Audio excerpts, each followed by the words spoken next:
So we were just talking a little bit about spirituality and escapism. Could you tell me a little bit more about how escapism and Tantra collide or coalesce and what exactly the difference is between the two? When we're talking about spirituality, there are some trends that I've noticed. For a lot of people, spirituality or so-called spirituality, or what they define as spirituality, becomes a form of uh, coping with reality in a sense that detaches them from unbearable reality. And that is not surprising because there are circumstances like the events of 2020. A lot of people absolutely lost all ground. A lot of people started, their whole life started crumbling. The whole reality for them shattered all at once. It was understandably easy to just find some meaning outside of our earthly, worldly world. So this would be a good illustration when we see the uptick in these escapism, you're saying. Escapism, I'm not sure where the accent goes properly. So that's what we see. That's when we see the uptick of those phenomena, when people suddenly discover either they reimagine spirituality or they deepen their path in spirituality, which is displayed as I'm just going to ignore half of the reality, half of my life, half of the basis of my life, and I'm going to locate this half to something else, something that will build me some imaginary world that will be giving me hope, that will be giving me answers for things that my brain cannot physically, my brain and body, they cannot handle in real life. Because to be able to handle difficult things, to be able to be strategic through perturbations of the modern world, a person must have resilience. And resilience comes not from beating yourself up and being a flagellant. Usually people just exhaust themselves by exposing themselves to too much intentional stress or trying to be tough. The example that I like to give in my streams is David Goggins is a perfect example. The guy just beats himself up chronically. And that's not the path of resilience, it's a path of exhaustion. And that's where Tantra offers tools to actually become well regulated to the extent that you can handle life, as opposed to going inventing yourself some, I don't know, some cosmic people, cosmic tribes going to save you. You know, there are some channels on YouTube, they're entertaining ones. There are some cosmic tribes, and they always like say that tomorrow the vibrations will be so high that this cosmic tribe will come and save us. Just brace yourself. We're about in 5D. We're already in crystalline world. Blah, blah, blah. So so there are those interesting things that people keep people hooked on some fairy tale that happens there and then. Mm. Oh, but we built ourselves, we built our nervous system to be able to live life. Moreover, to be able to experience life. It's not just endurance, like, you know, like how you would walk. For example, there's like pouring rain outside. You just run from door to door if you need to be outside, like for quickly. It's not like sprinting between comfort and comfort. It is actual experience of life. And that's the power of Tantra. That's what it teaches you, to be able to live through life. So what exactly is your uh, comparing and contrasting of New Age versus Tantra? Because I know a lot of people may not know the difference. And so, coming kind of bridging that into resilience as well. Like Tantra looks at life from more of a resilient state from the sounds of it, but not an exhaustion state. So is New Age just a form of spiritual exhaustion in that sense? New Age is a very poorly defined thing. So we need to first agree on definitions. What New Age constitutes? What is it? Because I saw multiple facets of it. I saw people, especially in raw vegan community, who are detoxing themselves to the point when their body is pure crystalline and can ascend. There I saw that. That's New Age. I saw people who try to adapt Buddhism to modern reality. How I like to call it that New Age is the spiritual adaptation to post-industrial capitalism, I think. So it's just the way for people to um, kind of rationalize what's happening in the world. And it can take many forms. If you have any specific school that you would like to compare Tantra to, I will absolutely do that. Yeah, sure. I mean, any type of school of thought, I suppose, because we were just talking a little bit before this about titles and how we don't really like to put ourselves or categorize ourselves. So, what exactly is the difference between a school of thought like Tantra and then a title? Tantra is, you see, it's a funny thing because even though I'm avoiding labels, but tantric life, in essence, is such a broad thing that having a label tantra ultimately means being able to do anything. Mhm. Tantra can accommodate any religious belief or the absence of thereof. Tantra can accommodate anything that works for your body. It can accommodate different types of personalities. Tantra can accommodate different, even types of preferred stimulation. Like, for example, some people are very developed in the audio channel, some people are very developed in the visual channel. So, tantric practice will shape to accommodate their needs, for example. Then, I guess the lack of association with any particular religious school, and it's also grounding in our body, in our physiology, are two things that differentiate Tantra from some dogma based schools of thought, which New Age also can be one of them. Or New Age also can be an umbrella term that will comprise Tantric approach as well. So that's why I wanted to maybe again, maybe you know of some specific set of symptoms, let's say, symptoms that will define certain notorious New Age movement that you have in your mind. So, but yeah, New Age effectively can also comprise Tantra. So it's Yeah. Well, so my background for the past few years, I considered myself a follower of Christ. I was never really a Christian, but I considered myself a follower of Christ up until about three or so months ago. Maybe it was just about 2 months ago as well. I started to develop this regal timeline theory. And essentially, it was a way to perceive timelines moving into timelessness. And ever since developing this theory, I realized that it didn't really matter that Jesus Christ was a physical person or not. It matters of what you embody in the teachings. And as soon as because I never really was attached to like, okay, Jesus Christ has to like he has to be a physical person. I always quote unquote believed he was, but then as soon as the regal timeline theory came into play, all of my beliefs just dissolved. There was no need to believe anything anymore. And this is also something that I think resonated with me when I was researching your channel was you said, yeah, I don't believe. And you're just very plain about it.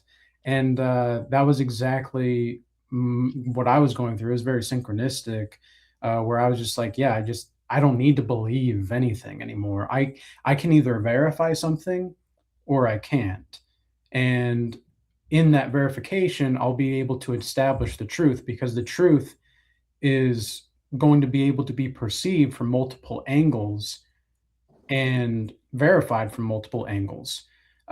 It's kind of like the way that I describe it is it's a metaphor for like a rock in the river.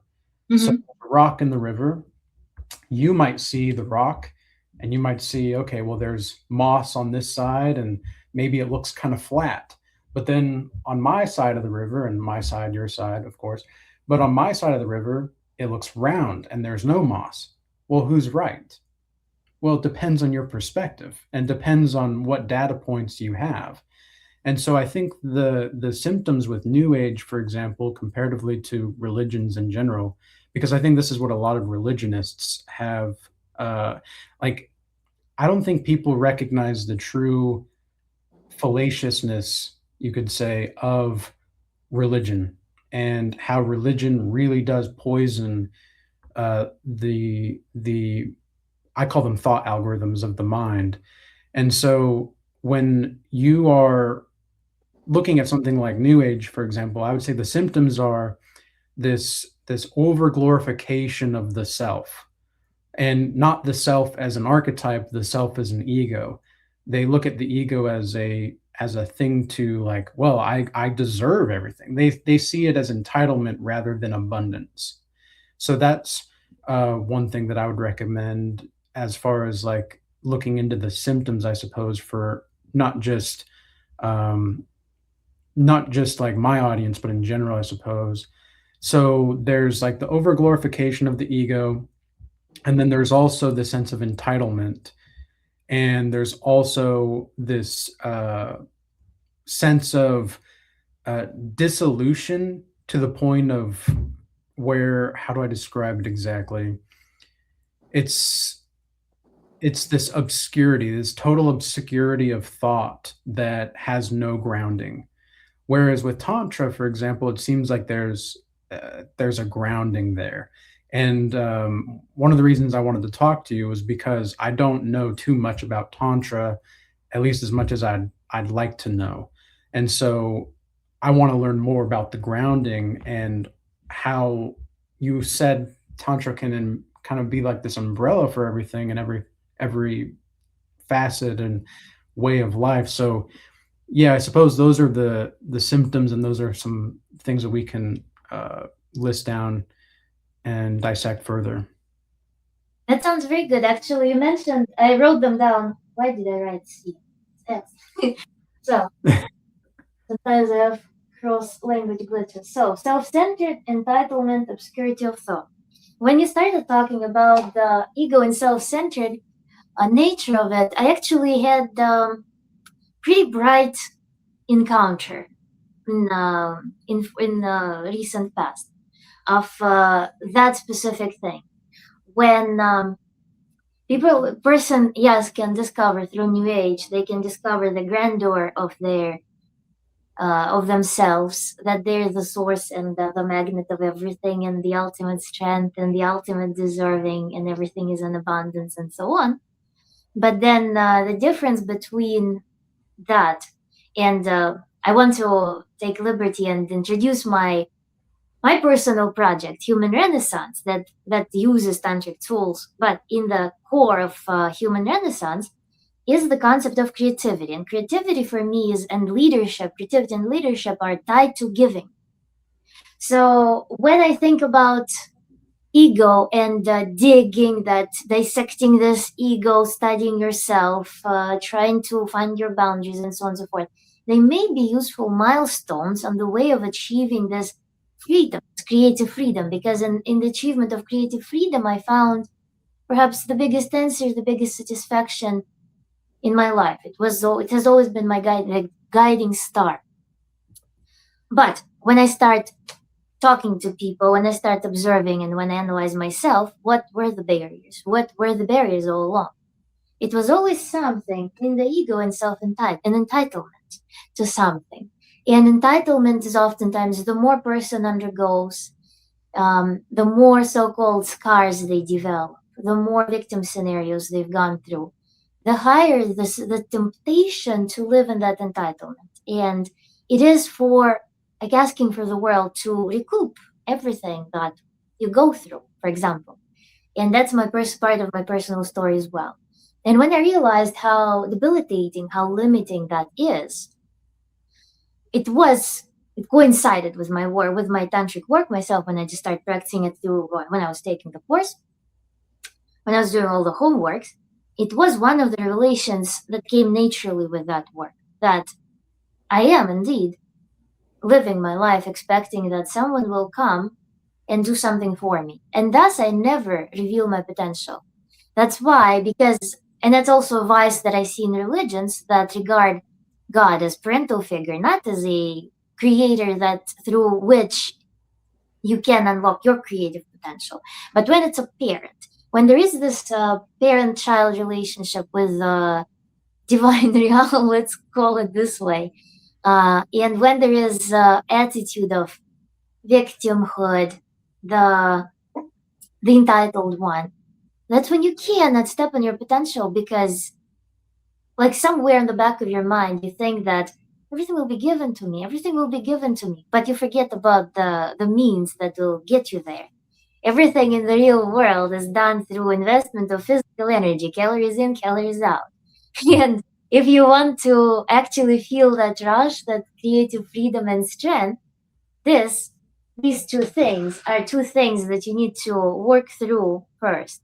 Of course, it's not like it might not come to just anyone on a whim. That's why we do practices. That's why we do, on the one hand, conversational work. We think about it first, but then also we need to see what's on the other side of this, because self-centering and entitlement, they are very pleasant things to hold on to. They're very secure.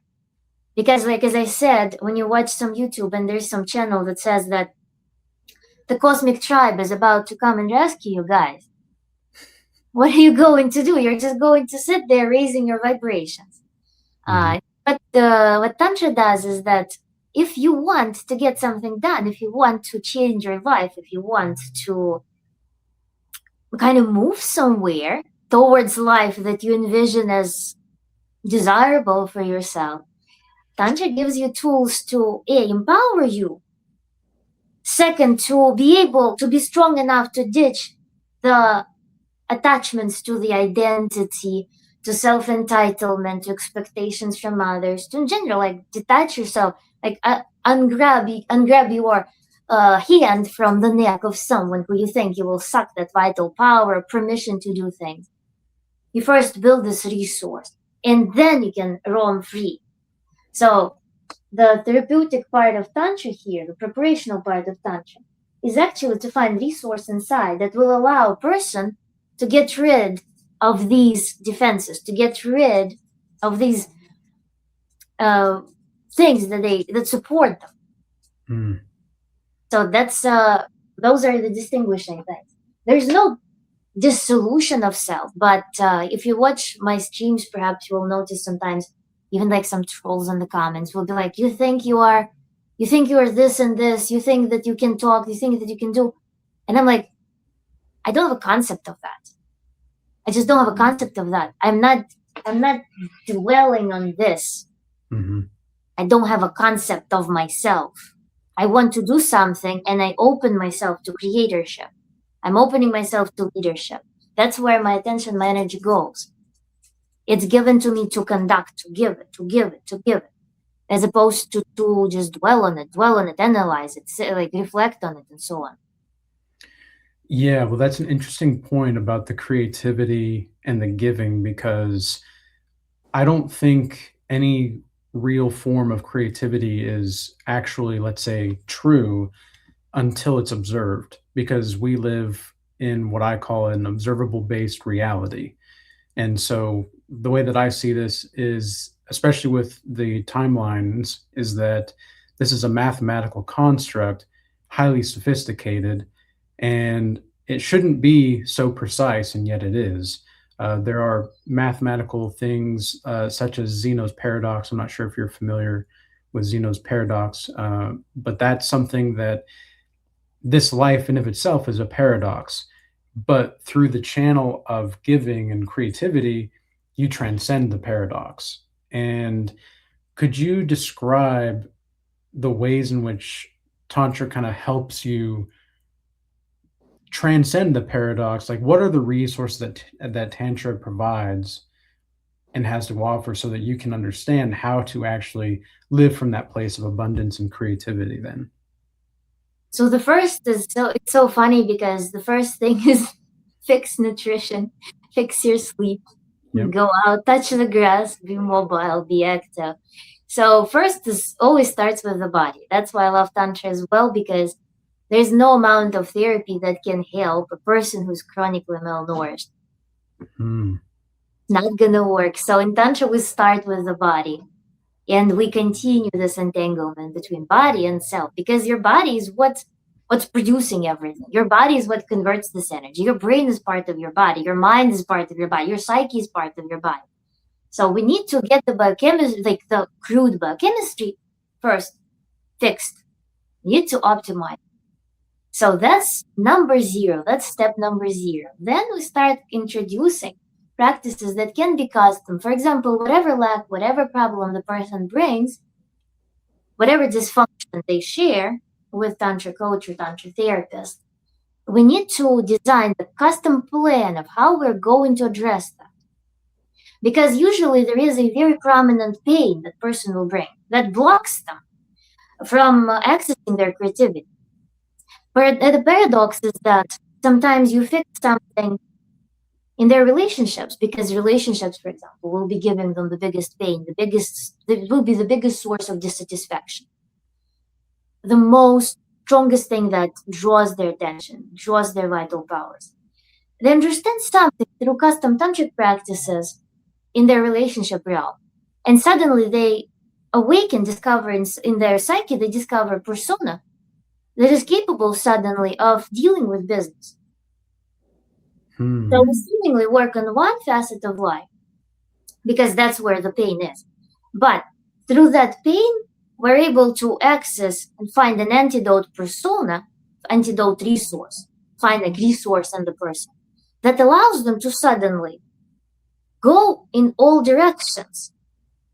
And so that's that's how it works. But the magic that happens inside of this short line that we design custom practices is of course quite vast, because there are multiple types of meditations, and also of course there is a very meticulous work on teaching the person to work with focus, to teach them to relax, to bring themselves not only to, like, through food, through some physical work, through getting their body to move, but also to teach them to relax, because most people live in a state of chronic stress. Mm-hmm. So the vast component of tantric work is regulating nervous system, and then teaching a person to work with their focus and switch their focus. Because how many people drag their problems? Somebody said something to them, the next day they wake up thinking how they should have replied, what they should have said, how they should have done. They could have responded to that person, or imagine some scenes of how they punched that person. Common thing. Those rotating thoughts. So whatever the pattern is, we deal with that, and we regulate the person to bring them to some healthy, I call it Garden of Eden inside. And then we start harvesting what is that pain telling us, and how we can find the antidote persona or antidote in the psyche for whom this problem doesn't exist. And that usually leads to whole discovery, because that's where the biggest potential lies for that person. So, how would celibacy or semen retention play a part in that? Because I think that's very interesting. You know, the Garden of Eden inside. It's almost like your mind is the Garden of Eden to some degree. But how would that play a factor with that? It's not just mind; it's also the body. Sometimes it's such a like easy trick. You just start thinking. You just start breathing fully through your entire body, feeling your entire body around, like letting your breath so easily and lightly to go through you, and that alone may give you the sensation of home, of feeling that pleasant, not ecstasy perhaps, but very good sensation of being home, being in that Garden of Eden. But maybe it's already the result that I've been working on those things for so long. That's why they hit me so hard. But in terms of celibacy and semen retention, I'm not a proponent of that, because it's actually not part of Tantra. If you're wondering, it's my teacher was telling us the story when she brought up semen retention, that it's popular practice in the West. Her teacher at the temple laughed at her and he said, is it that bad in the West that people need this little tiny bit of energy they cannot spare? Like, do they need to do all that?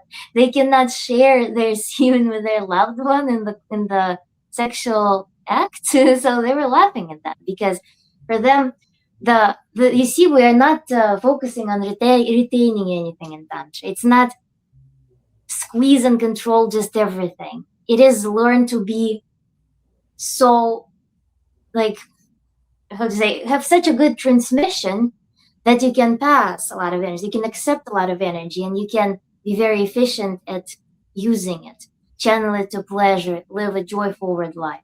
So when people come to me, control in general, control and hyper control becomes one of the big groups of problems when people strive to control certain things or hyper control certain things.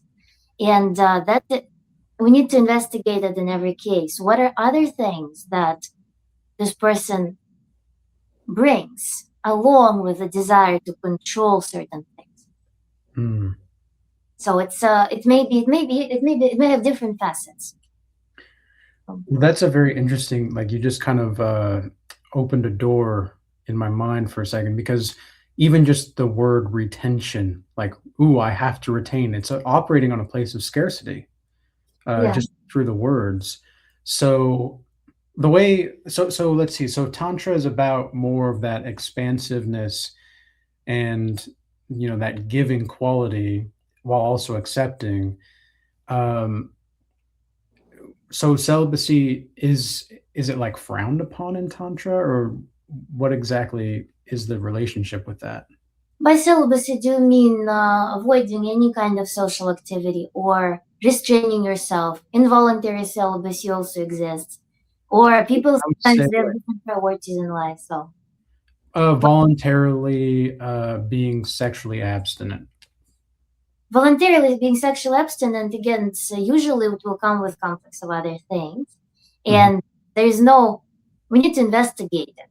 Why a person wants to do this, what led them to it, because there is no practice that would prevent a person from doing something that nature welcomes so much. Imagine, it's one of the most rewarded activities a human can have, sensually wise, senses wise. That's Right. what nature wants from you. So just by observing nature, it's kind of artificial. But Mm, then on the other hand,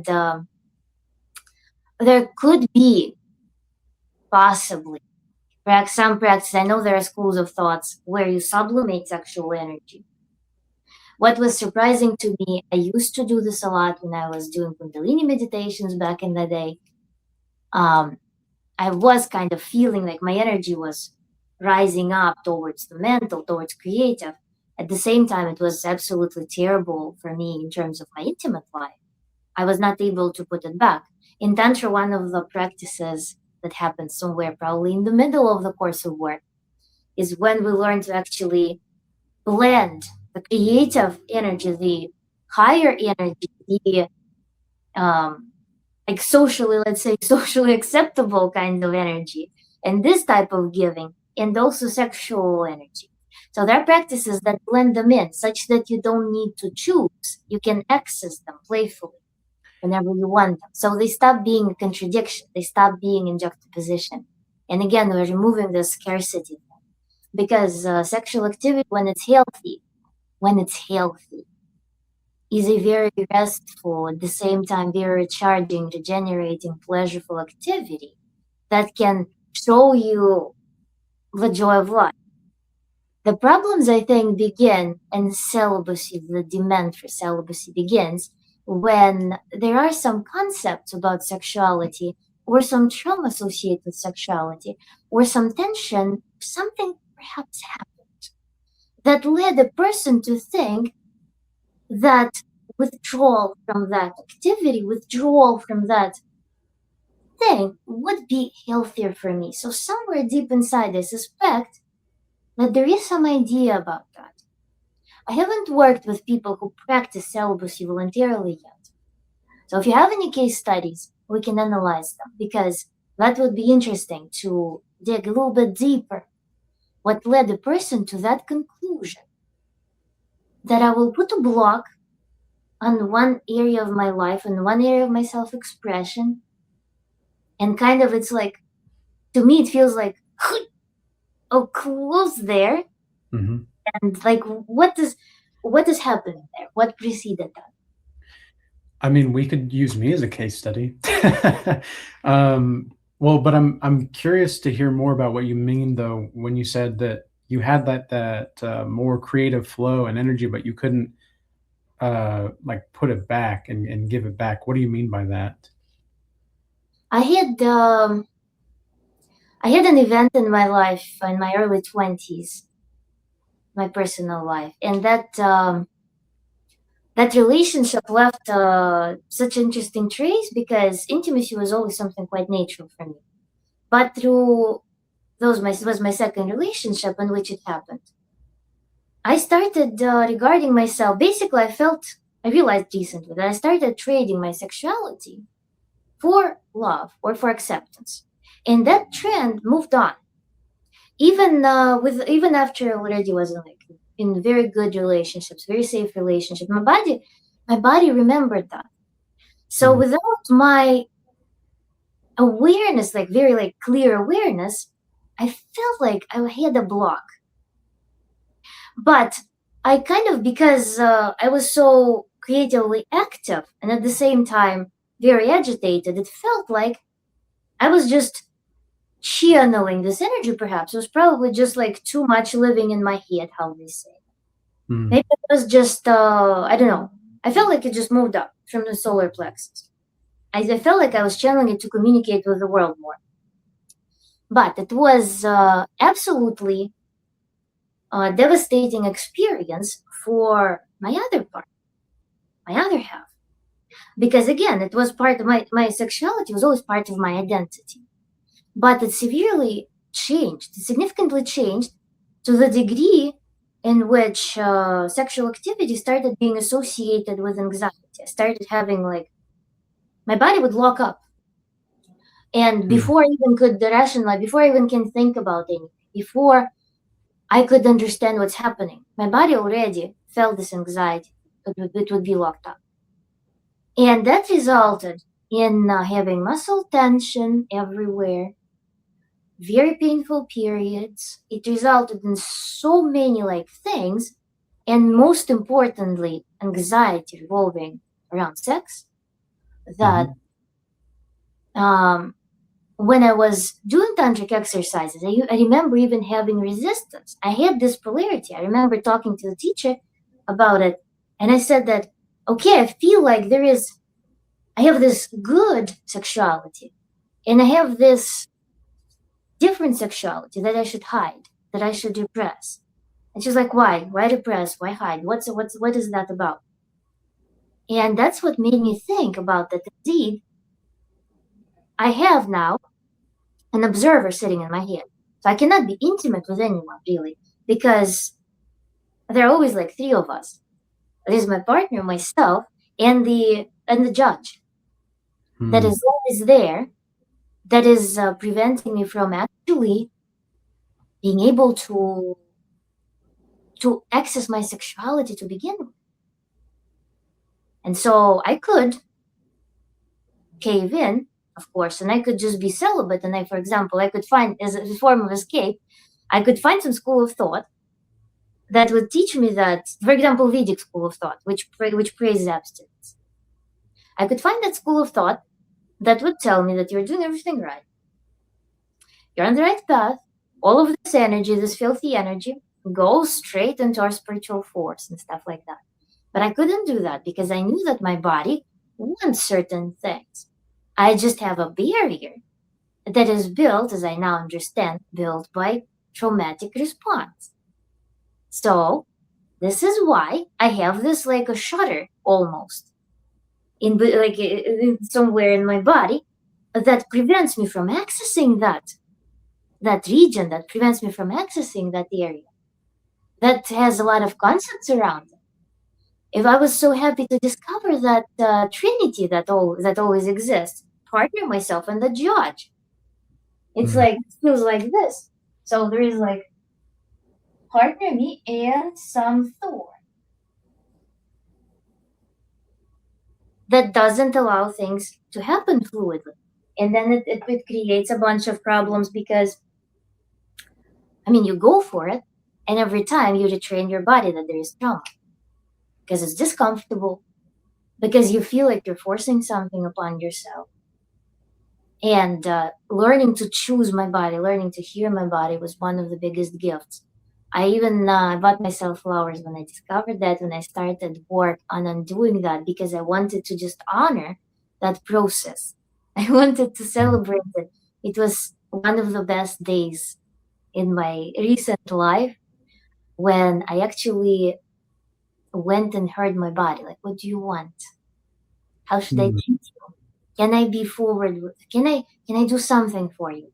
And when my body started responding, when I started getting the cues for how I can work with it, how I can make it comfortable, and relearn how I could be comfortable with myself again, it was phenomenal, to be honest. But the reason this conflict with sexuality was there, and it was so exhausting, because you want to share intimacy, you want to enjoy it, but because it's outside of your awareness, you just can't. Mhm. And to feed that problem further every time you're doing it. So, yeah, I want to expand on this. So, I've worked with over 500 people worldwide. Most of them have been men, and most of them have had a lot of like relationship trauma and attachment trauma. I know you did a stream or a video recently with relationship dysfunctions and such, like the infantile behaviors and all that. That was very interesting, and we can get more into that as well. But as far as like my perception of what I've seen with hundreds and hundreds of hours of people I've talked to around the world, it seems as though we're not quite so different when it comes to relationship trauma. And even though we all have these different cultures and everything, most people, in what I've experienced, what I've seen, the men, for men specifically, they've just seen too much. Like they've seen too much to the point in which they don't feel like they can trust anymore. And Mm-hmm. I know even myself, I can experience that. Like, I mean, I experience that pretty much daily. Uh, I say on my channel, like, it's not a flex, but I have more married women that are reaching out to me than single women. And to me, that does, like, I guess you could say, put a damper on the whole trust thing. And so how would you recommend men trying to balance this trust with within the relationship, also with their own needs? With their own means, balance. So we're balancing trust, and so can you formulate the task a little bit? Yeah, like how do you find the center? Like where exactly is the psychic wholeness when it comes to trusting uh women, and for like many men who just have had too many experiences where they just can't feel like they trust women anymore. They're done with women. Uh and then also on the flip side with like, well, I still have desires. Like I still have desires. So where's the center for those men? Now that's a comprehensive issue, because before we jump into interpersonal relationships, there is a huge work to be done in the internal world. Because what leads to trust issues? What is that about? Because sometimes, what I talk sometimes about, what I observe a lot, is when people form short-circuited relationships. And short-circuited relationships are a result of people locating their vital efforts in the wrong spots. For example, they want realization in the world, they want to be seen, they want to have some validation. Instead of going and putting their effort, claiming their responsibility for their creative path, they're going and trying to find their self-esteem through other people, or through controlling other people. And that's women, for example. There could be a bond between a man who really wants power and validation and control, and a woman who seeks her validation through attention of other men. So she will be presenting her possible, let's say, affairs. She will be presenting some casual flirt with just anyone to her men as like, look what's happening. This bastard is trying to say something nice to me. He's paying attention. So men's attention now is short-circuited on that situation because both of them have self-esteem issues. And steady self-esteem is formed through creative activities. Because when you're the creator, when you are expanding your responsibility and your resource for responsibility, it's much easier to then find many pillars on which your self-esteem will reside. And then in a relationship, when those people come together, they know why they are together. They become functional mirrors. Hmm. Or alternatively, if a couple, for example, forms this short-circuited bond when their vital powers, they all get sucked into some like fathomless hole that they're trying to fulfill through wrong means, they can come eventually. The pain can become so harsh. Oftentimes, people wake up when their body starts screaming at them, unfortunately. And that's when chronic stress already makes an impact on their physical body in the form of chronic disease, autoimmunity, anything. So, they may wake up to this idea and start their path, outwardly path. But that requires a lot of awareness, perhaps. It requires a lot of will sometimes, and a lot of rebellion, a lot of bravery at times, because it's very scary to claim your path. It's very scary to say that I'm not going to live by some book, some social life book, because what do people learn since childhood? You turn on the TV, every show portrays family life that's inherently broken. There's a lot of dysfunction that's being propagated in society. So, and when you realize that this system is broken, sometimes it's pretty late in life, fortunately. So, with trust issues in particular, we need to see what is being mirrored in this trust issue, what is happening in this man's life, and why this trust problem comes in resonance when a woman shows up. What is it telling us? Again, as I think I answer every question like that. We need to go and see the whole set of symptoms for that. And perhaps we'll find some gem through that.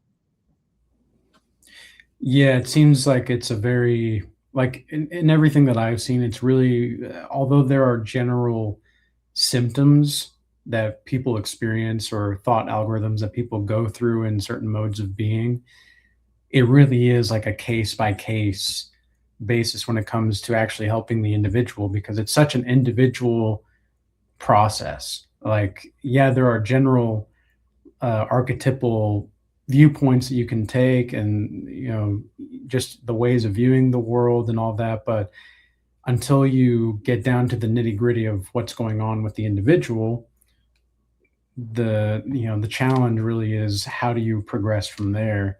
So, with that being said, then um, maybe with the creativity thing, could you expand more on the creativity and how, like, how do people not get lost in the creativity? How can they stay centered when they're just channeling so much energy where they feel like their body is, yeah, starting to cramp up, but there's just so much. Is that creativity needing to release sexually, or what exactly is that in regard to the tantric view? There's there are different ways to connect with that. Sometimes you can, if there is overload, like right, just an overload, you're just like, I don't know what else to do. It could be as simple as you don't know your direction. What your most relevant objective action plan could be. Sometimes people get this noise, get trapped, very anxious because there's no clear direction. And that's when you need to sit down and just do basic to-do list and see the priorities. Sometimes it's a little bit deeper when a lot of things are happening in life. And personally, I perform this ritual or meditation, however you want to call it, in which I go and I access my body. I listen to every part of my mind, my body, and I clear everything that can start scattering this energy. For example, I have something that will be scattering this energy, causing this overload inside. instead of allowing me to live in this flow. For example, sometimes if I don't move my body enough, it can really snap me out of my comfort, because my body needs a certain amount of activity per day. If I don't do that, it will turn into the scattering set. Or if I get sometimes I hear something, or sometimes I have conversation, and that I need to sit and work on, because that becomes a scattering center. So instead of just channeling it strategic with some strategy, with some vision, you start just dissipating, feeling this overload. That's what you describe. That's how what you describe feels to me, is that there is some scattering that turns energy into absolute havoc. Mm. But there are different ways. For sometimes, for example, everything comes together. When it rains, it pours, and you have some like load at work, then your social life, then this person does this person does that, then some duties come show up suddenly. You need to do something bureaucratic or whatnot. So, and then your dog also eats something and has diarrhea on top of everything. So when those moments happen, it's very hard to handle. And that's when I need to do more serious work, dedicate 1 hour and just sort it out, work with my body as well. Just shake it off, do post isometric relaxation, for example, and just dance it away. It's not necessarily channel it into sexuality. How to tie sexuality to that? I don't know. To me, it's they are a while in the similar feeling. They're still a little bit different. I don't know how to describe that, because the actions are quite different. Because when we're creating something, like I'm sewing clothes, to sew a piece of clothing, I need to be an engineer. I need to be a thinker. I need to be very careful. I need to be very regimented. Everything needs to be in its proper place. At the same time, I need to have element of creative spontaneity and aliveness of thought. Mhm. With sexuality, imagine it's a controlled environment, safe environment, in which we can let ourselves loose. We can experiment, and we can be without any medium. For example, when I'm making clothes, there's fabric as a medium. In sexuality, there's no medium. It's just my body producing something. So there's no medium. It's closer to choreography, and at the same time, it's working with another person, handling their energies. So they're a little bit different, I think. I don't know how to necessarily tie them together. And another thing here related to what you said, not related, inspired by what you said, there is also the sexual behavior in which people try to dump their stress and anxiety overload into sexual act. It's very true. Basically, what ends up happening may sound a little bit disgraceful, because you may in that moment you may want it might appear like you're using your partner as the tool, as or your sexual life, your space of your sexual life, as a dump yard, in a sense. I don't know how I feel about that, but when you said that when you have this accumulation of energy, excess, surplus, to just channel it into sexuality, that's what inspired me to think in that direction. That Hmm. that accumulation of creative energy can be also causing scattering and anxiety.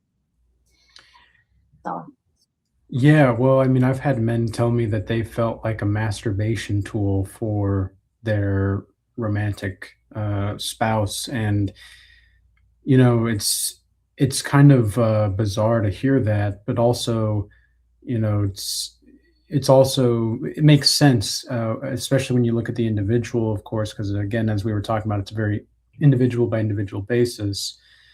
Um, and it's also just how the man is carrying himself. He's not having that flow. He's not being spontaneous in his character. He's usually very rigid. And something you mentioned earlier about the control. about how perhaps even celibacy could be a form of maybe I'm paraphrasing a little bit of what you said, but said that celibacy could be a form of like controlling something internal that feels like it's kind of gone out of style and out of whack, and it's lost itself. It's lost its grounding, and so there's this. I would say for most men, they are able to divulge in their lustful desires really easily, but dealing with those is very challenging because there's a lot of shame and guilt, and a lot of that is based on religion and such. But also, I think the religion comes into play subconsciously when they try to control everything so much. What are your thoughts or perspectives on that? You mentioned this concept, and it reminded me of a big thing that we always talk about in my uh, lectures. When we start practicing just any new skill, for example, a person had sexual trauma. Let's stick with that. They had sexual trauma. Let's think about something mild. Just vaginismus, for example, in a woman. So her muscles tense up. Or some like um, sexual anxiety in a man that makes the erection unstable. Something like that happens as a result.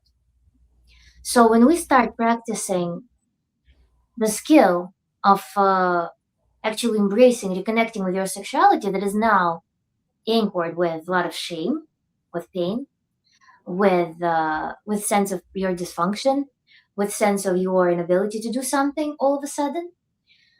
I'm sorry, I didn't mean to say, but I mean just with the person's with person's shame, with person's newly discovered dysfunction. It feels incredibly bad inside. So to learn this new skill, what we do, we create a controllable environment where we're fully safe, where we outsource, we create this domain, like simply even with a timer. We just set a timer, and this timer plays a role of my controller. And in this controllable domain, for as much as my timer is going, I can exercise the skill that I want to regain, redevelop, or just simply reconnect with my body. Then, as we progress in our practice, this controllable domain grows in time. This controllable domain grows in scenarios that we can allow. For example, I started working on my pelvic floor, just reconnecting with my sexual organs, with my sexuality, for 1 minute in the dark room somewhere. Then I can increase the time. Then I can turn on the light or open the curtains. Then I can gradually ask my partner, invite my partner to this practice. So I'm expanding this zone of control, this boundary a little bit, as I'm getting bored and fully comfortable at each of these stages. So this control, when we talk about full abstinence from the activity, this is here. I'm controlling it to such extent that I'm refusing its existence. It's just an extreme form of control. And work with such clients, I would envision as gradually allowing themselves a little bit of breathing room to embrace. Let's do it for 30 seconds. Let's just sit with it. Control is in the clock. Everything is safe. We make sure, like, we look around. Okay, to my brain, I explain this is a safe environment.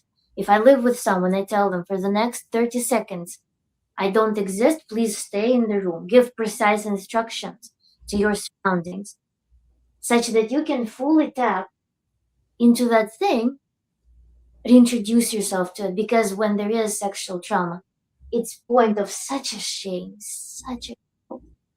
such anxiety, such a like, and it's also usually relearned. It's usually that people get this trauma and they don't run to get it figured out. They usually keep pushing through it. So it's a learned reflex that has so many triggers Hmm. that we need to be very careful and very gradual, allowing the person to at least peek through that. What's there? What's in that dark room now? What are the most common things that you see with people that you work with or have worked with in that room of like where things kind of like the shame is revealed, let's say? That is with shame is revealed. Shame is revealed. It's also, I'm trying to piece together all of my stories. Let me think a little bit. Um,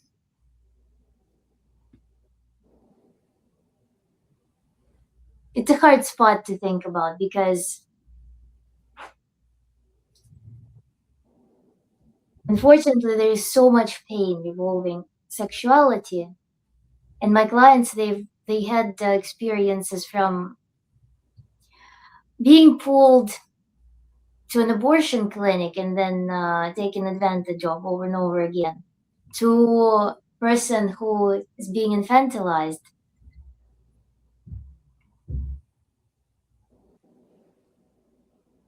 to this dysfunction, to this transactional intimacy and stuff like that. So Is it usually men or women that you work with? women. It's Okay. usually women. Yes. In my lectures, I usually actually have a lot of men coming to me. Hmm. When this work is being, again, I can't, the structure of work, that I guess, the structure of work that we do is usually ends up being um, the moment of reconnection, reconnection with your sexuality again, the moment of recollection is usually very sentimental, I should say, because you realize how much pain and abuse those organs, that area of body, encountered. And with my clients, there were stories where they treated their sexual organs very childishly, which was very heartbreaking to witness because when there's this conversational element, this communication element, and when they start communicating with their organs, like they really want this childish comfort, they treat them they treat them like literally like a mother or like a child.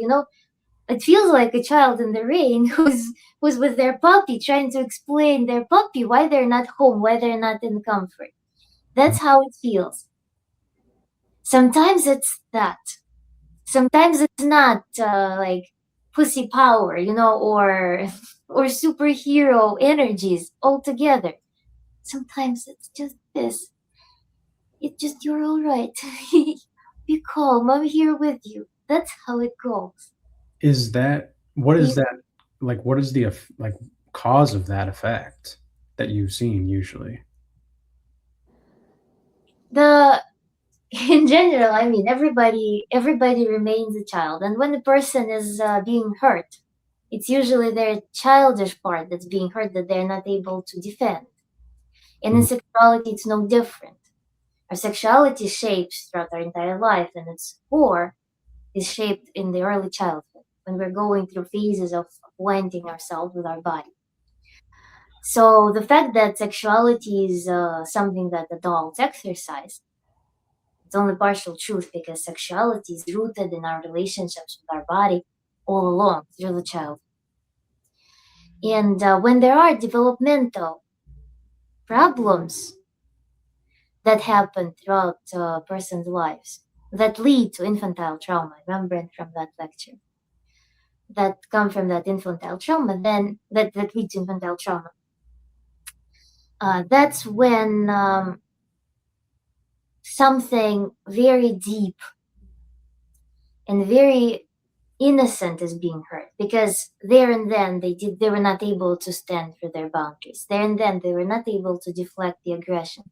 And they go into relationships, they did not learn the proper way, so they're going to play the same thing with their partner. And that's when there is rejection, when there is like this part of me is not being accepted. My parent was not accepting a part of me, for example. My parent was not validating me. And now I'm having the same scenario in which, for example, my sexuality is not being accepted or my sexuality is being mistreated. So this physical abuse or psychological abuse during childhood, and then abuse in the adulthood, that can be a replica of what person experienced previously, or it can be a different variation of that in partnership relationships. That hits sexuality as well, because again, there is stigma around sexuality. There is some sense that it's something impure, it's a part of adult life, but it's all part of the same psyche and it's all part of the same history of the body. Oftentimes, during the abusive events, physical abusive events, children may have the release, discharge, they may pee themselves, they may feel sensations similar to orgasm. It may happen. And there's pretty much no boundary between sexuality and the psyche and and childhood trauma. All of that is tied usually. So I had 2 clients with infantile trauma, and this response to reconnection with their organs was specifically to just give this area comfort. Treated as a child, treated as a little hurt puppy that you need to win trust from.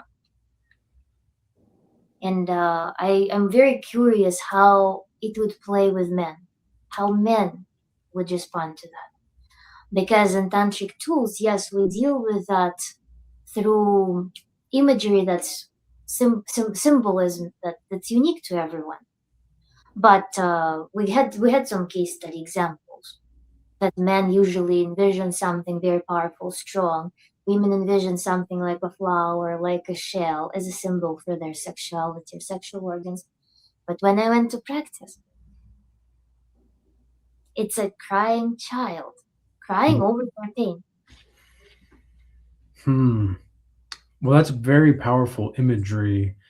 And yeah, I'm very curious myself to see, like, I would say most men, I don't know if it would be like a crying child per se in like with their organs, but it would be like the feeling of not being seen. You know, they're not seen. Most men today, from what I've seen psychologically, they feel as though they are not valuable and they do not have any sense of uh, innate intrinsic value whatsoever. And so they feel as though they have to, and I'm not speaking for all men, of course, but I mean, who's going to stop me, I guess, if I do? But like in this case, I would say they they see that they're not worthy until they have something to offer. And I would say that that's for the most part understandable. Usually it's the women that are trying to get something as far as, you know, whether it's resources or protection or safety from the man. And I don't think that that's like a problem per se, but I also think that it can be, again, depending on the perspective, it could be like very tight knit in its expression psychically. And it can also be very forceful when it's expressed as well. It seems to me most men are either, uh, like, how do I say this?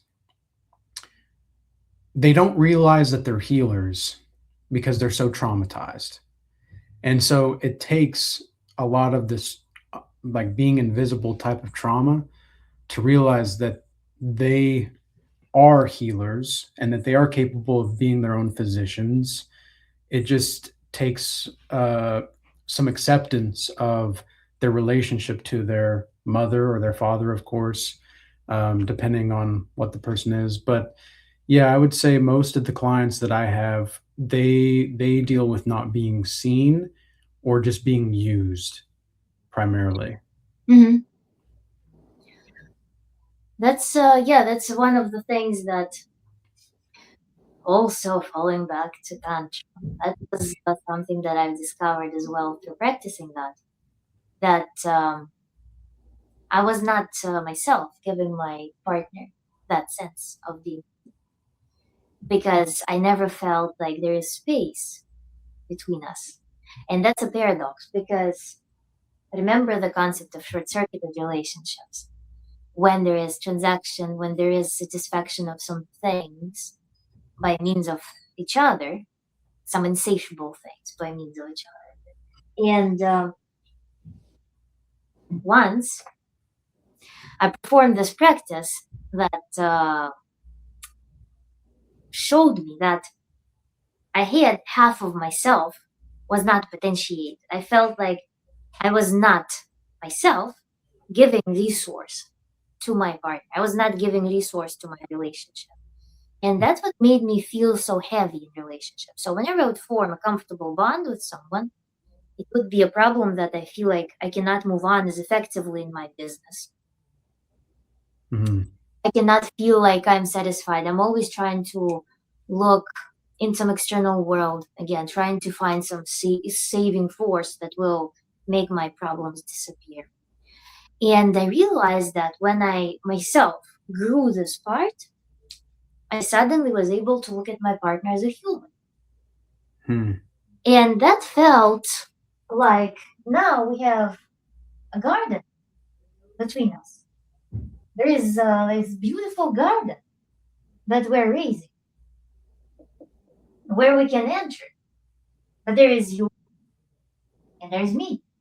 And we can enter this garden and interact there. It's no longer the thing in which we are tangled with our guts.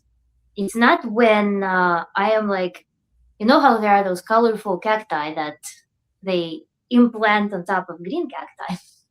Mm-hmm. Because red cacti cannot produce their own nutrients. We're no longer that. We're two people who are capable of going into this garden, make it beautiful, see each other in this garden.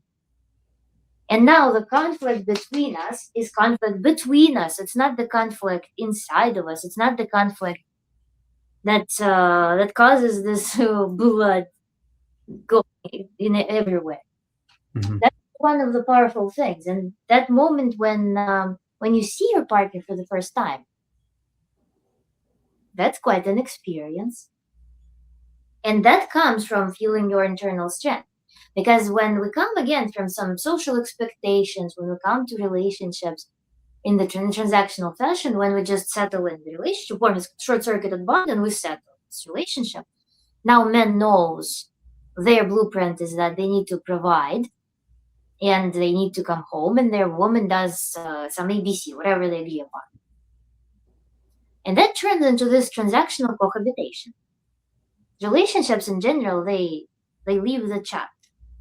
Because it's mostly transaction, you are like two bookshelves sitting inside of the apartment with your needs, and you're like, "Fool, bookshelf starts talking, it's annoying. Bookshelf is there to hold my books." Mm-hmm. Mm-hmm. And cohabitation does not equal having this. It exists in the mental space.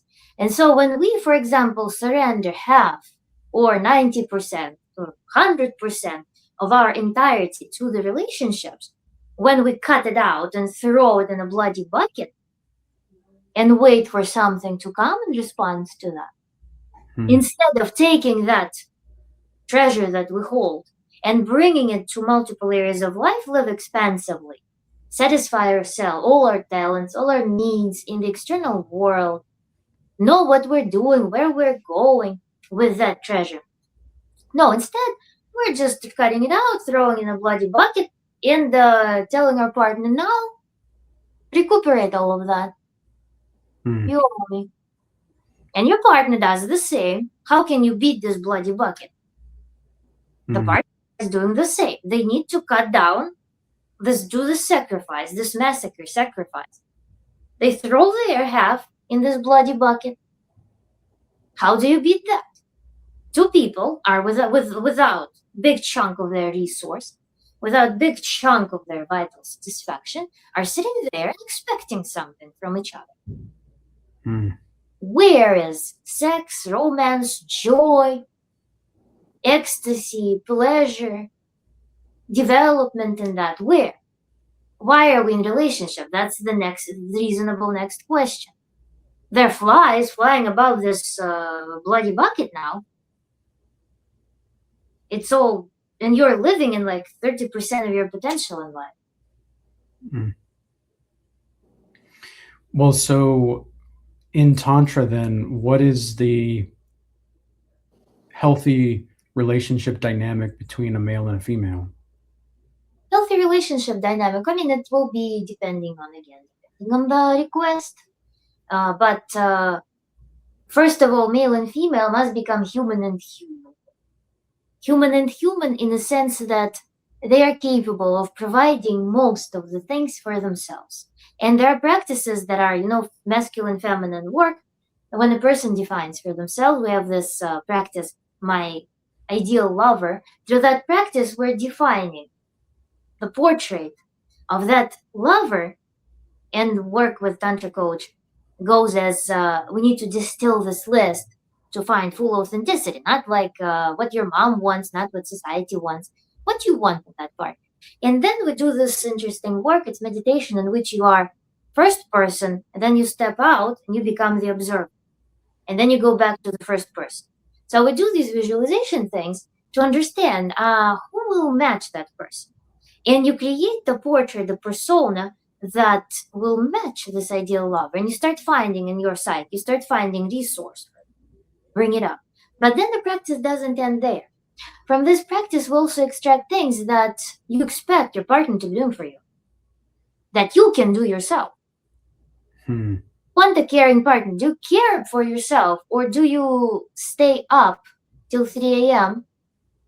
and then the next morning you wake up at 7, you barely have any powers to take shower, you don't feel who you are, where you are, what you're doing.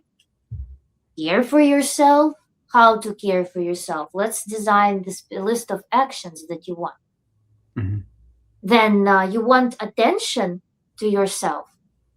You want some acts of attention. What are those? You want to be heard?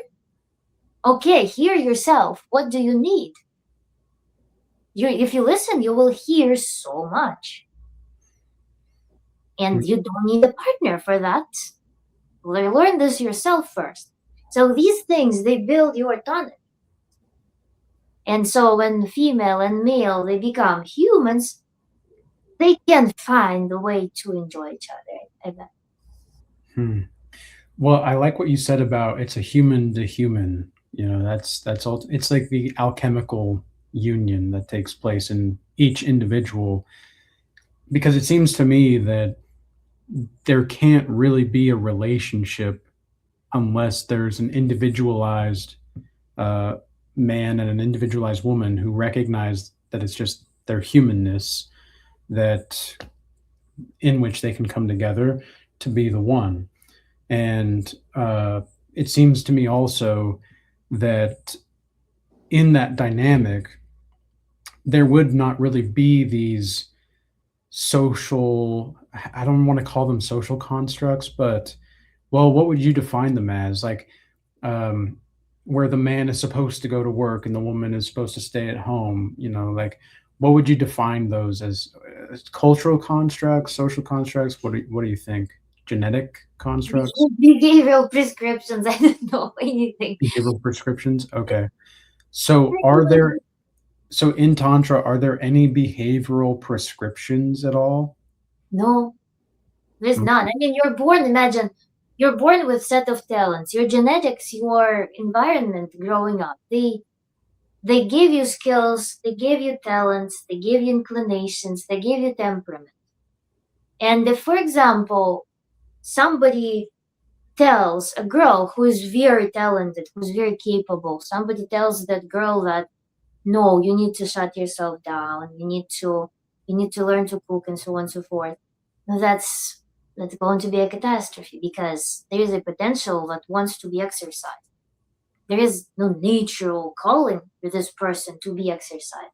So it's in their interest to maximize themselves to genetic potential, because it's just the source of happiness. It's as if you're born an artist. your natural function is to be an artist. You don't think anything of it. It's not a chore for you. You're naturally developing in that, just like you're developing physically, just like you are eating, breathing, and everything. So these things, they need to be taken into account. They need to be developed because they are as much of your core as any biological function, for example. They are biological function in essence because they are genetic predispositions that you also happen to exercise because genetic predisposition. So when we think about other things, services, of course, we don't live in the vacuum. Ideally, yes, you take what your gifts are and you try to learn to acquire resources through that. And that's probably a very honorable path to pursue. But the reality of life is a little bit different. We're born not in vacuum. We're born into the system with economics. We're born into the system in which we don't acquire resources directly. So there is some compromise that at some stages in life is inevitable. And with that, again, if you are a complete person without sense of entitlement, you can always agree upon that. Diplomacy is a thing. You can always find what makes sense the most if you build your own strategy for that and agree upon that with your partner. But saying that there is any dogmatic prescription to a woman, to a man, it's not true.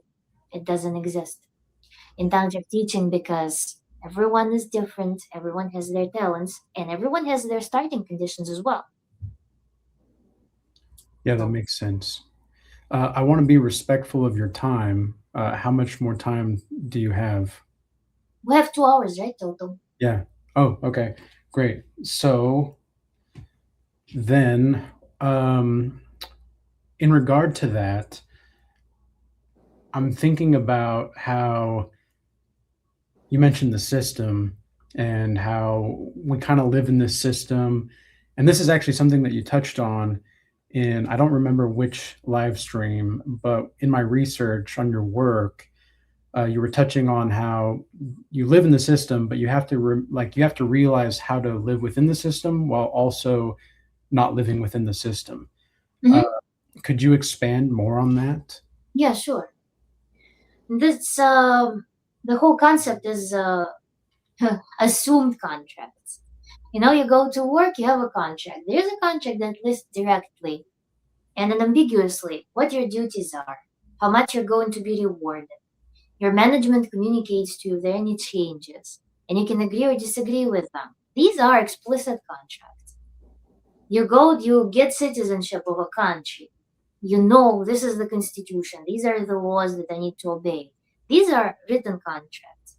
There are, though, implied contracts that if you are of this, for example, social standing, then you need to dress a certain way, speak a certain way. If you want, if you go to this community, then you need to do these things. You need to appear in that way. If you are, gender roles belong to that as well. If you are born with this sex, then you are supposed to be doing this if you are in this society, this in this society, that in this society. But we live in the West, we live in a very frivolous environment. But people, nevertheless, still cling onto those things. Even though there is no precise definition, and our society in general embraces a lot of novelty, embraces, or it has at least domain to do whatever you want to do, people still tend to stick to those social programming cues that limit themselves inside. Those contracts, they don't exist. But so instead of, for example, you go to work, you have work hours. After work hours, you can do whatever you want. Instead, people don't do what they want. They forget their free will. They keep living by social contracts or by implied contracts. When you need to buy, you need to buy a certain type of bed. Your couch needs to be beige because you're a family now. You need golden retriever because you're a family now. This holiday you're spending at in-laws just because. Or, this holiday you're going to that resort just because. Why? who said that? But this is the inertia that people carry. Hmm. And plus also TV shows program people to understand the reality around them. But to hear what you really want to be doing, that's an act of rebellion sometimes. That's an act of personal strength and will. Hmm. And yet people often are pushed to that frontier through some pain, through unbearable pain. And that's the notorious middle life crisis, right? That causes a man to suddenly ditch everything and do something crazy. That usually coincides with the realization that God, there's like half of a life has passed, and that's it. So Hmm. realization of death, for example, can scare some people, or pain communicating the imminence of death can scare people into that. But it's better to do sooner than later. Hmm. What differences in the system or the systems have you noticed between like Russia and then America, for example? Hardly any. I mean, there's some difference culturally, but I mean, also I lived in different environments in Russia and America. In Russia, I lived in big cities only. In America, I only lived in small cities. Hmm. So it feels like in the middle of nowhere. So of course, the cultural shifts are even stronger, perhaps because of the change of environment, not the change of the country. I don't know. I can't really name anything globally other than America. But it also depends again. There's so many classes. There's so many people. It's really difficult to generalize, to be honest. The systemic behavior, though, is the same generally, in my opinion, because in Russia, I was that crazy girl who tried to make Russia great again, type of thing. I tried going around and changing policies and stuff, and everybody was just partying and looking at me like I was totally nuts. Then I was forced to immigrate um, from my class in the undergrad, and here it's also I noticed the same conversations that they don't want you to, they don't want you that, they don't want to do that, and so on and so forth. And the same split in people happens as well. Hmm. People who believe in everything, people who believe in nothing and think that they don't want you to name anything, pretty much. It's huge diversity, but phenomena are the same. People are the same. Russia is a big country, so and it has a lot of ties with European cultures and America as well. Russia loves America and they mimic everything. Hmm. Not much of a cultural shock or not much of a difference.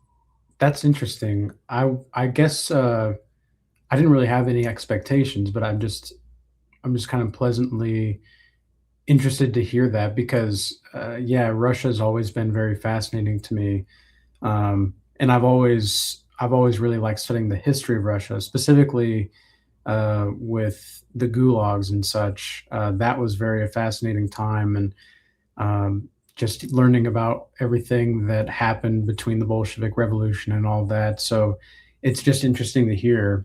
But going back to Tantra, like with the Tantra in regard to Russia, like is Tantra more accepted in Russia than America, or have you found that there's any kind of like blocks socially or culturally?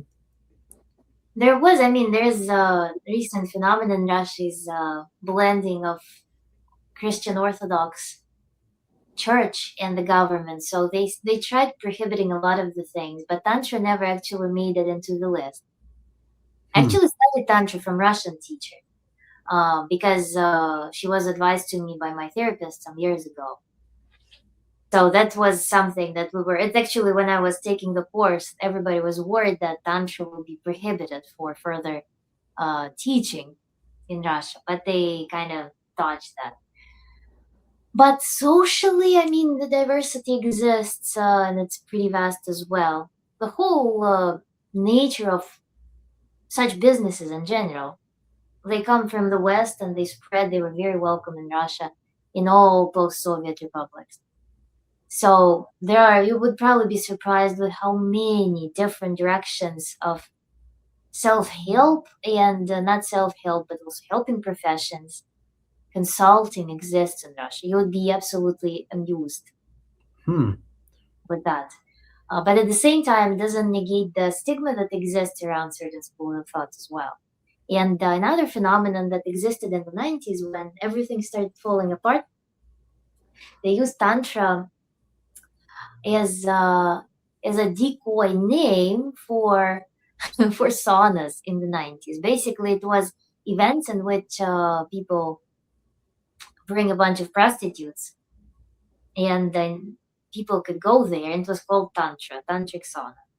Hmm. And so there is an element of stigma coming from that cultural phenomenon that was especially popular in the 90s. So that's one thing that can enhance the stigma for some people who were exposed to that, who were young during that period of time, for example. So in America, I probably feel a little bit more ease because everyone who I talk about it to, they're all like, oh, how interesting, it's so amazing. Even people like, I mean, I have my acquaintances, they're from scientific backgrounds and stuff. So everyone is like, whoa, it's so amazing. Hmm. So there's no spoilage there in the US. So I feel a little bit more comfortable talking about it here. Interesting. Yeah, in my experience, so I've done a bit of psychological research into Tantra, but nothing to the degree in which like I consider myself an expert by any stretch of the imagination when it comes to Tantra. And from my psychological research, it seemed that there was a lot of things having to do with like sex magic and such, and how witches would, I'm not saying that this is what actually is going on, but witches would participate in sex magic and try to manipulate men into having sex with them by rubbing their vaginal fluids on their like necks or their wrists as forms of perfume and such. Myth or not myth? I guess, I mean, if it's all filled for creativity. I don't know, whatever works, I guess, but it's not something that is at the core of it. It's not something that belongs to the core teaching of it, or neither it is a part of tantric sex teaching. But there are, I guess, things that people can invent, and yeah, it's just tools. Regard tantra not as a not as a some do this, don't do this type of thing. Regard it as a set of tools that Hmm. are created in a way that gradually not reshape perhaps, but like functionalize your nervous system and the body and change your concepts to healthier concepts so that you can start enjoying life again, or for the first time in life start enjoying life. So those are the tools. How you apply them, what you do with them, it might be a ritual that, for example, a woman feels confident, hyper confident when she does that before she goes out, for example. Maybe it's her ritual, maybe it's her ritualistic act to embody that persona. And when she gets reminded that she carries that, maybe she feels absolutely irresistible, which translates to her confidence and comfort. Yeah, I mean that's kind of what it seemed to me, is that the sex magic in the ritual of this would be to increase the pheromones of the woman so that she can be more attractive to a more suitable mate for her. And I mean, it does make sense, but to me, I don't know, like that. Yeah, that seems like a pretty abstract application. I wanted to use the most like ridiculous sounding application tool, just to kind of create some polarity, because sometimes in order to really understand something, we have to understand what it is, and or excuse me, in order to understand, I like to say understand. In order to understand something, we have to understand what it's not. So that's at least a more of an increase of knowledge there, uh, to fully digest the totality of what we're talking about. But yeah, it seems to me that sex magic is something that can be used as a form of manipulation just like anything, and like a lot of like spiritual tools and such can be used as manipulation. Like I know there's a very common practice where if you want to get revenge on someone, you take one of their garments and you put it in a jar and you put it in the freezer. And supposedly, that ritual is to freeze the individual from progressing in life. And I mean, it doesn't sound to me like your experience of Tantra has touched on like any of these abstract rituals. Is that something that you actually do get more into down the line, or is it more of just a philosophy of no philosophy? Ritual is used in Tantra and it's individualized. And what you described, again, I can give full credit to because that is, I mean, I can use, I don't know, I can use this comb and I can put in this comb, I can entitle it with any meaning I want. I can put Mhm. it in a purse and I'll get reminded of it the moment, reminded of some concept that it carries for me. That's something that's used, yes, symbols, actions, anything that can help weigh down the dominant that you're trying to enforce it. Because that's the way to escape the automations. For example, you go on dates, nothing works out, you behave in a certain way. For example, lady freezes. She goes on a date, she feels very small or frozen or insecure, or she can like tap into her like expressive feminine because she just feels uncomfortable and anxious. So we will start working on her embodiment, we start working on her anxiety, how to transform it into more confidence, into more sense of pleasure with herself. And we can perform a ritual in which she will have an object or in which she will have a smell, something that's associated with her sexuality, whatever it can be. And in this ritual, what discovers, she discovers and visualizes and experiences the new behavioral pattern. In general tantric meditation, how it works, we go into our psyche, we induce the scenario that keeps replaying in our life, and we're trying to find an antidote to that. What is the resource inside that can not have this problem, solve this problem, dissolve this problem, crash this problem, however, whatever symbology works for the person, walk around the problem, escape. So we start feeling, okay, I am now going to behave this way. I know how to do it. I know the state from which I'm capable of behaving this way. But how to do it, how to exercise it outside of this ritual. We can develop an action, we can develop an object or something until this action, maybe will take just a couple of times until this action becomes habitual, until this behavior becomes our default, something that we can switch to. Because automations, they're like burnt pixels. Like our brain just sees them. Out of all the pixels that we can induce, we just default to our automation. And that's something that we need to break. We need to diverge from that automation to new behavior. How to do it? Object, sound, smell, imagery, action, anything. And with specifically the fluids can be again used also as the smells, the sexual smells. Of course, they carry a lot of potential. They put people in different state of mind. That's a powerful tool as well. So I would not discredit that. I think it's an interesting thing, and I don't think that it necessarily deserves a negative connotation because you mentioned the word manipulation. Manipulation can be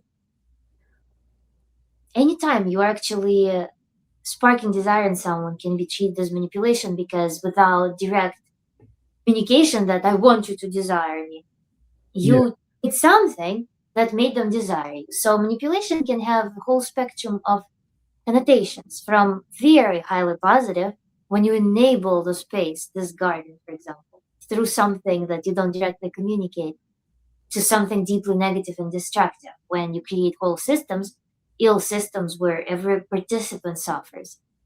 So manipulations are a spectrum, and yeah, so there are facets to it. Yeah, relationships are a spectrum. That's very interesting. And yeah, I mean, I wasn't aiming to put a direct negative connotation on it, but um Yeah, I mean, I've seen people just use those words. Like those are the words that they used.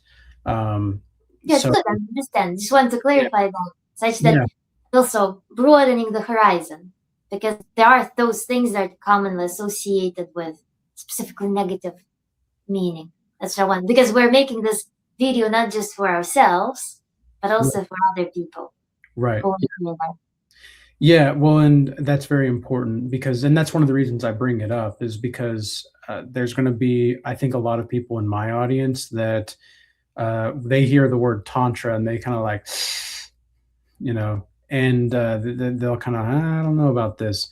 And the reason being is because they see it as a new age magic practice where, again, it's got that negative connotation to it.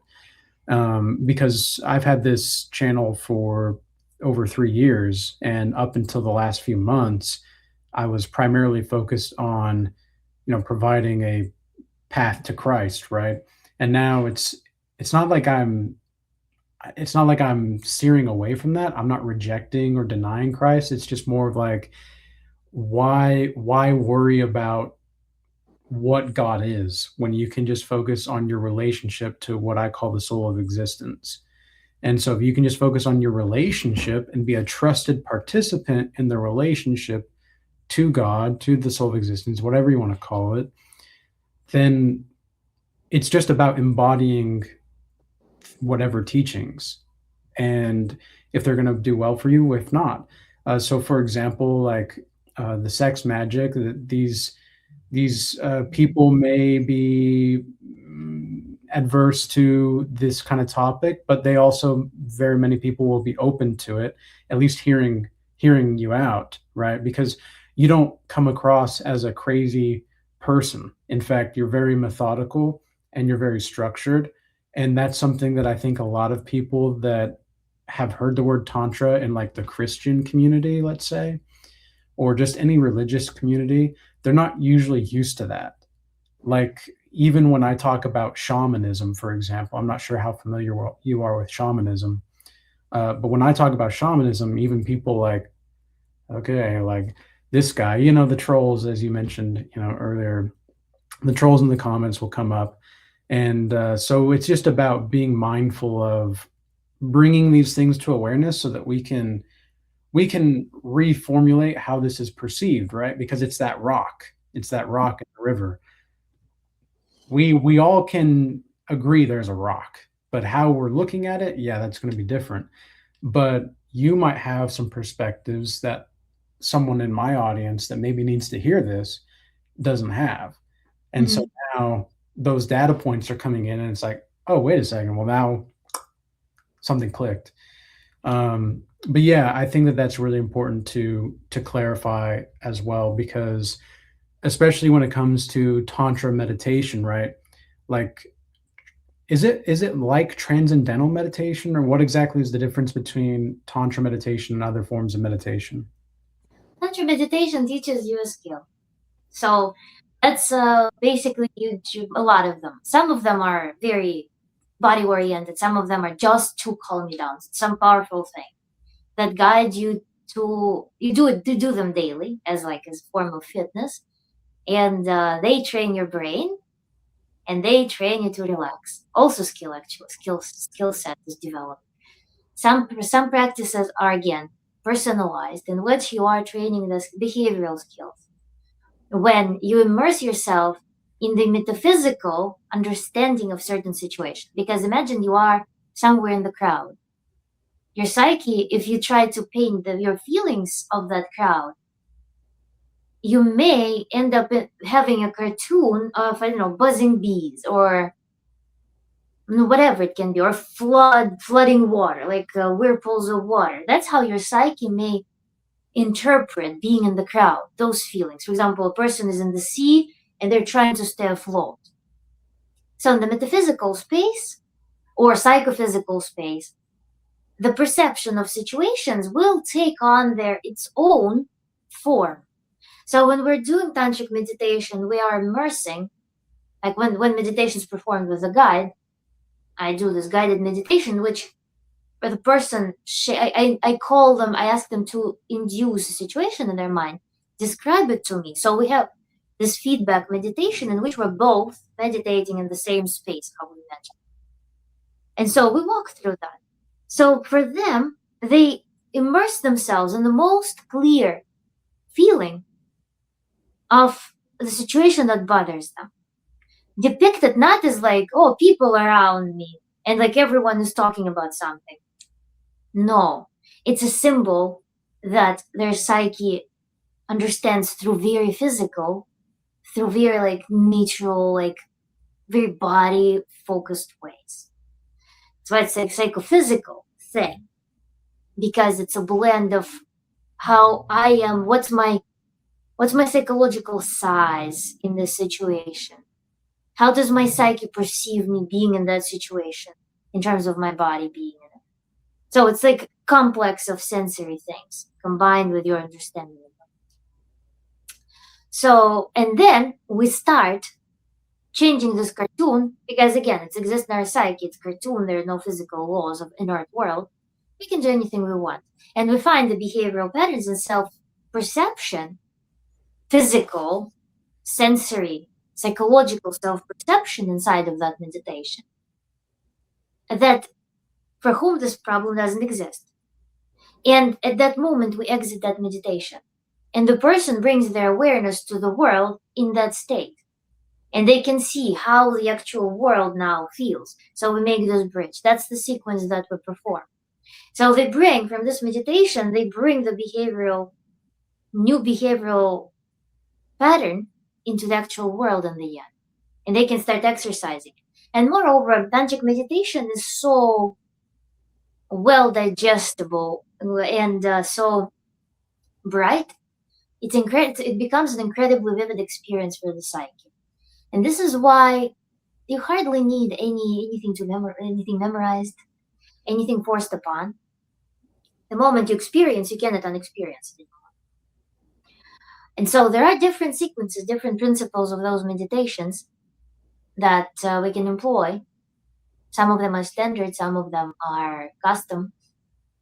But the result is always you bring out the new experience out that now is your behavioral pattern. And that is all to make your life feel better. There's like no higher, some people, yeah, they come to Tantra for higher meaning, but they discover higher meaning in very grounded things as well.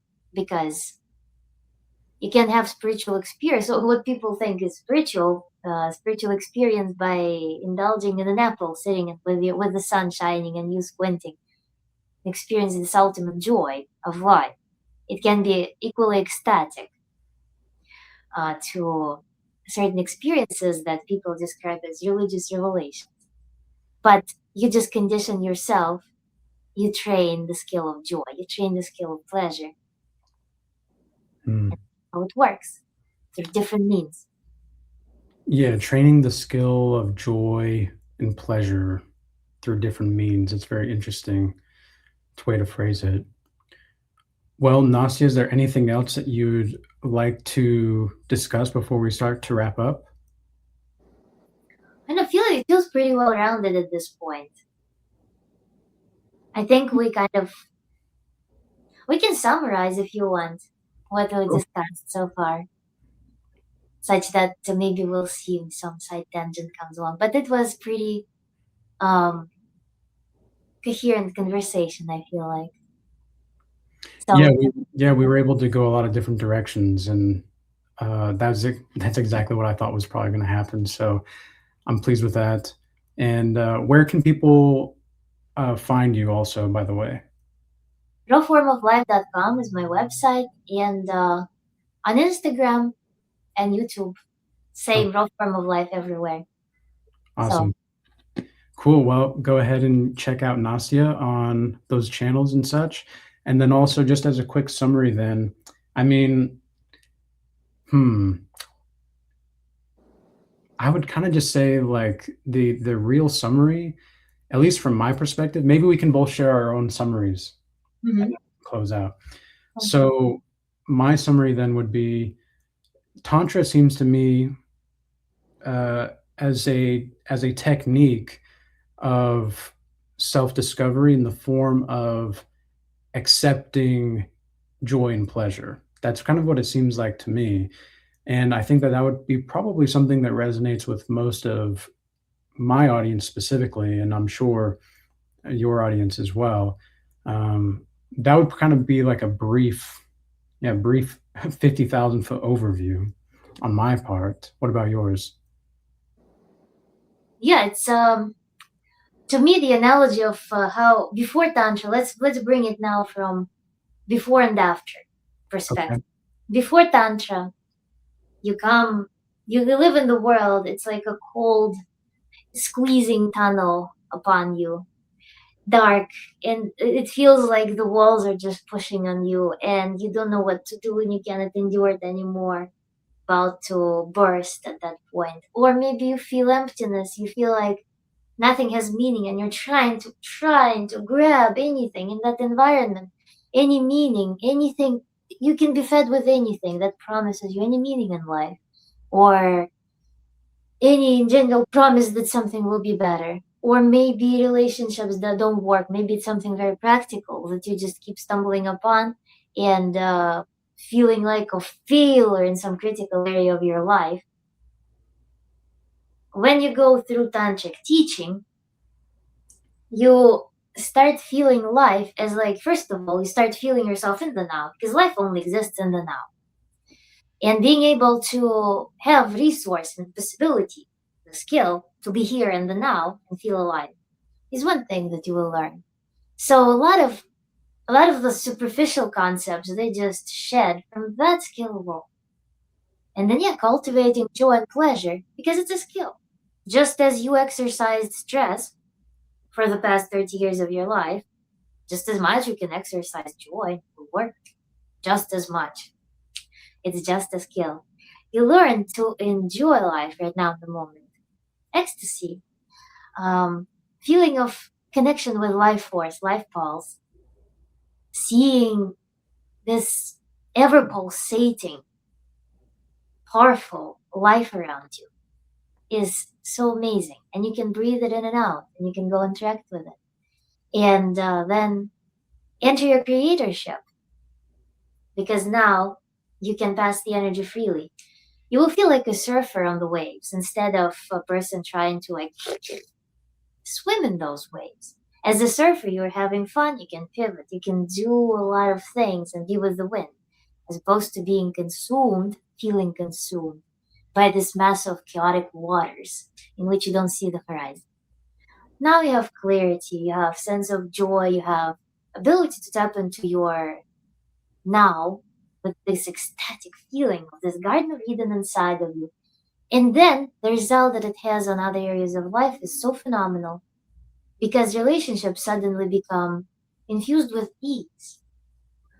Your work, your creativity becomes infused with ease, Mhm. and everything just starts feeling like ease.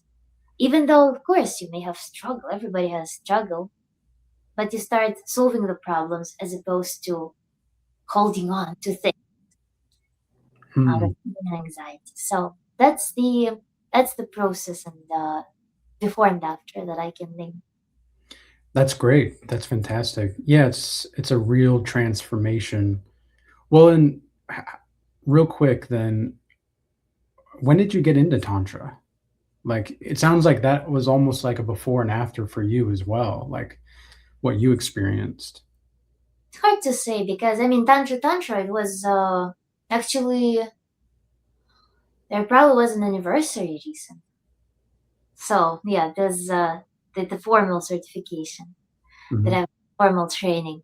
But certain aspects of that I came up with on my own prior to that, Mm. as immigration experience pushed me to that, career complications also pushed me to that, the dissatisfaction pushed me to that. So there were some elements of that that I was employing back in the day, because it didn't I didn't have I feel like I never didn't have a choice other than just figure things out.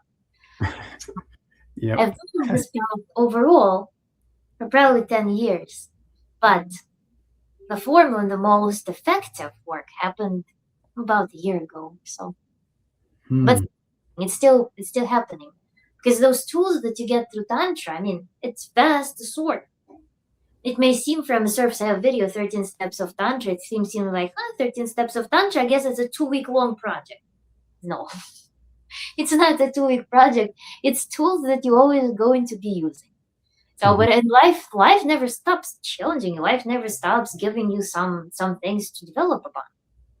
And so just the quality of your experiences through those things increases. That's what happens. You no longer feel like a bug squished between, two pieces of glass. Yeah, yeah, that's that's an interesting analogy as well. Yeah. Well, I think that's a good place to wrap up then. Thank you for your time, and I hope everybody stays blessed. Peace. Thank you too. And thanks to your audience as well. Yeah, thank you.